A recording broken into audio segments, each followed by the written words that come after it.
Greetings, film students. This is Professor Edelman checking in with you. We're a little bit past midterm, and you are, in fact, at this moment, many of you completing the midterm exam.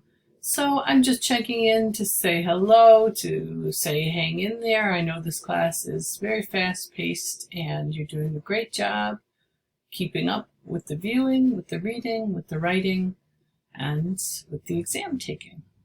I have gotten feedback to everybody on your novel to film papers, and please make sure that as you get that feedback from me that you get in touch with me if you have questions.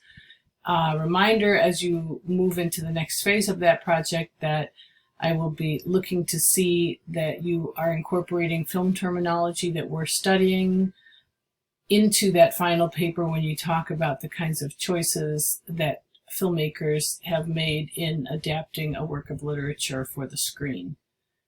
And I do have office hours, and if those office hours do not work, send me an email or send a request and I can meet with you in Zoom at another time if Wednesdays don't work or if Wednesday is now too far away. And hopefully everybody is staying safe and healthy and enjoying the class.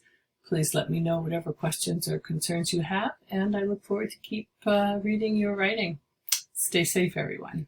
Thanks. Bye-bye.